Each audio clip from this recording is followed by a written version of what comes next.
السلام علیکم ورحمۃ اللہ وبرکاتہ۔ میرا نام ہے کرامت علی اور ہم آج اس لیکچر میں آپ لوگوں کو کمپیوٹر کا انٹروڈکشن کرتے ہیں، یعنی کہ سب سے پہلے ہم یہ جانتے ہیں کہ کمپیوٹر کیا ہے۔ اس کے بعد آپ لوگ یہ بھی جان پائیں گے کہ کمپیوٹر کا ہارڈ ویئر کیا ہے، کمپیوٹر کا سافٹ ویئر کیا ہے، اور کمپیوٹر کا ان پٹ آؤٹ پٹ ڈیوائسز کسے کہا جاتا ہے۔ یہ سارا کچھ ہم اسی لیکچر میں انشاءاللہ آپ لوگوں کو کلیئر کریں گے۔ تو چلیے سب سے پہلے ہم یہ جانتے ہیں کہ کمپیوٹر کیا ہے۔ یہ کوئی جادو نہیں بلکہ وہ مشین ہے جسے انسان نے اپنے روزمرہ کام کو زیادہ آسانی اور بہتر طریقے سے کرنے کے لیے ایجاد کیا ہے۔ کمپیوٹر کا سب سے بڑا فائدہ یہ ہے کہ بہت زیادہ محنت اور وقت لینے والا کام انتہائی آسانی اور کم وقت میں کر دیتا ہے۔ اس کے علاوہ کمپیوٹر کی مدد سے کیے جانے والے کئی کام انسانی کام کے مقابلے میں زیادہ قابل بھروسہ ہوتے ہیں۔ ایک اور خاص سہولت جو کمپیوٹر ہمیں مہیا کرتا ہے، معلومات کا محفوظ کرنا۔ مثلا آپ اگر دنیا کے ساری کتابوں کا کانٹینٹ ایک جگہ پر محفوظ کرنا چاہے تو آپ بڑے کیپیسٹی والے کمپیوٹر میں وہ محفوظ کر سکتے ہیں۔ آپ کے سامنے یہ ایک کمپیوٹر ہے۔ یہ ایک ایسی ڈیوائس ہے جسے ہم کچھ معلومات، ہدایات یا ڈیٹا دیتے ہیں۔ کمپیوٹر دی جانے والی معلومات پر کچھ کام کرتا ہے اور پھر ہمیں مطلوبہ نتائج یا ریزلٹس فراہم کرتا ہے۔ یہ کمپیوٹر کا مختصر سا تعارف تھا۔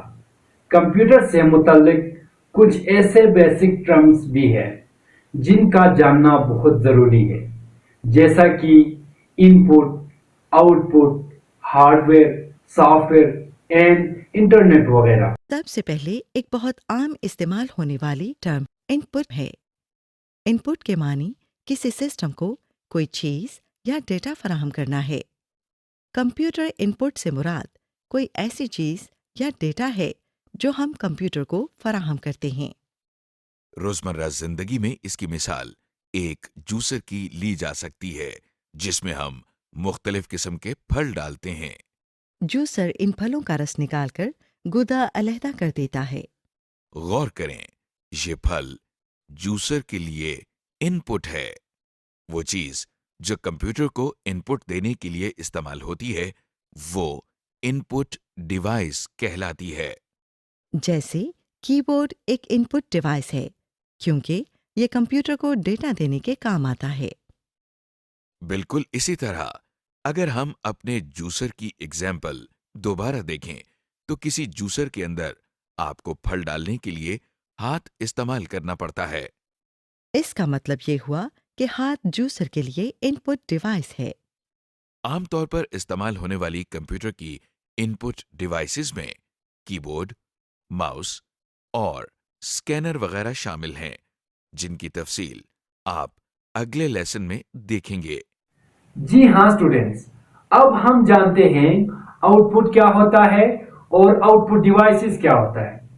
سنیں، آؤٹ پٹ جو کمپیوٹر خود ہمیں انفارمیشن پرووائڈ کرتا ہے اسے ہم آؤٹ پٹ کہلائیں گے، اور جس ڈیوائس کے ذریعے کمپیوٹر ہمیں آؤٹ پٹ پرووائڈ کرتا ہے اس ڈیوائس کو ہم کیا کہلائیں گے؟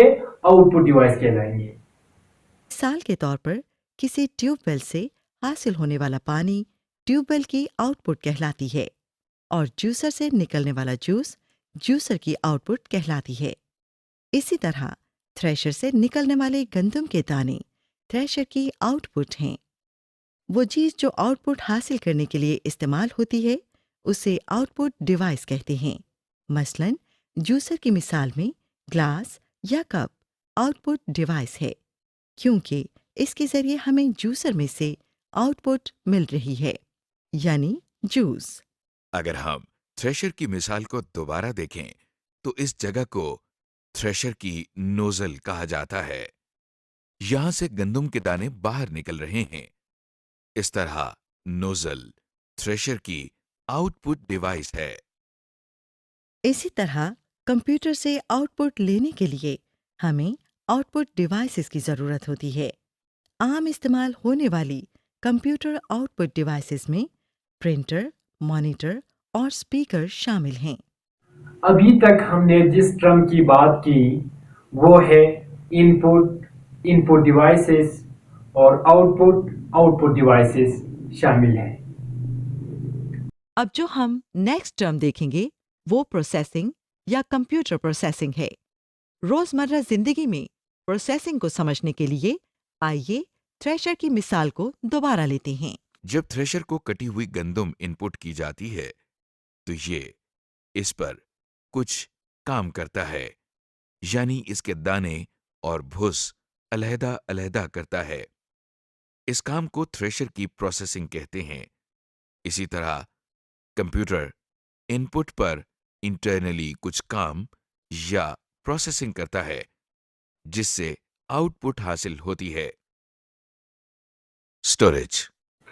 اس کے علاوہ کمپیوٹر کے اندر انفارمیشن کو سٹور کرنے کی بھی صلاحیت موجود ہے۔ اس کا سب سے بڑا فائدہ ہمیں جگہ جگہ جا کر انفارمیشن کو کلیکٹ کرنا نہیں پڑے گا، بلکہ ہر انفارمیشن کو الگ جگہ ایک ہی کمپیوٹر میں آپ سٹور کر سکتے ہیں۔ اس کو ایکسپلین کرنے کے لیے جس ٹرم کو استعمال کیا جاتا ہے وہ ہے سٹوریج۔ دیکھیے یہ وہی جانا پہچانا تھریشر پھر آپ کے سامنے ہے۔ اس سے نکلنے والی گندم کو بوریوں میں محفوظ یا سٹور کر سکتے ہیں۔ روزمرہ زندگی کی ایک اور مثال لائبریری کی ہے، جہاں ہر قسم کے سبجیکٹس کے متعلق مختلف کتابیں موجود ہوتی ہیں، جیسے میتھس، پالیٹکس، سائنس وغیرہ۔ گویا لائبریری کے اندر ہر قسم کی کتابیں موجود ہوتی ہیں۔ آپ کو مختلف جگہوں پر جا کر انہیں ڈھونڈنے کی ضرورت نہیں پڑتی، بلکہ یہ ایک ہی جگہ پر مل جاتی ہیں۔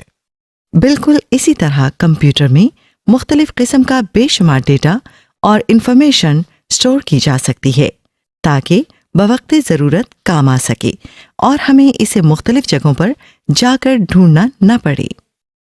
Storage devices. کمپیوٹر میں انفارمیشن کو سٹور کرنے کے لیے کچھ اسٹوریج ڈیوائسز ہوتی ہیں جن کی تفصیل ہم آپ کو اگلے لیسنز میں بتائیں گے۔ اس سے متعلق چند نام آپ ذہن نشین کر لیں۔ مثلا اس میں ROM, RAM, hard disk, memory cards, U S B disk, C Ds اور ڈی وی ڈیز شامل ہیں۔ اسٹوریج ڈیوائسز آپ کی چیزوں کو ایک جگہ محفوظ رکھنے کے لیے استعمال ہوتی ہیں۔ عام زندگی میں اس کی کئی مثالیں موجود ہیں، جیسے آپ کے کچن میں مختلف مسالہ جات کو سٹور کرنے کے لیے کیبنٹ استعمال ہوتی ہے۔ ہارڈ ویئر، یعنی کہ ہارڈ ویئر کا تعریف ہم کچھ اس طرح سے کیا جا سکتا ہے۔ ہارڈ ویئر کمپیوٹر کا وہ تمام کمپوننٹس ہے جنہیں ہم چھو سکتے ہیں، دیکھ سکتے ہیں اور ہم اسے چینجز کر سکتے ہیں، اسے ہم ہارڈ ویئر کہلائیں گے۔ یہ پیدا ہوتا ہے کہ کمپیوٹر اپنے ہارڈ ویئر ڈیوائسز یا آؤٹ پٹ اور ان پٹ ڈیوائسز کو کس طرح استعمال کرتا ہے۔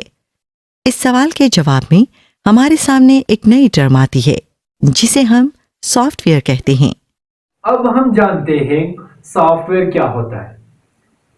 سافٹ ویئر کا اصل definition: soft where is the set of instruction or collection of programs which tells the computer what to do and how to do۔ یعنی کہ آپ کا جو سافٹ ویئر ہے وہ ہدایات کا ایک مجموعہ ہے جو کمپیوٹر کو دیا جاتا ہے کوئی خاص کام کرنے کے لیے، یعنی کہ آپ کا کمپیوٹر ہدایات پر ہی چلتا ہے۔ اگر آپ کی کمپیوٹر کو ہدایات نہ ملے تب آپ کا کمپیوٹر نہیں چل سکتا۔ مثال ہم یوں لے سکتے ہیں کہ جب آپ اپنا کمپیوٹرائزڈ آئی ڈی کارڈ بنوانے جاتے ہیں تو آپریٹر ایک ان پٹ ڈیوائس کے ذریعے سارا ڈیٹا اپنے کمپیوٹر کو فراہم کرتا ہے۔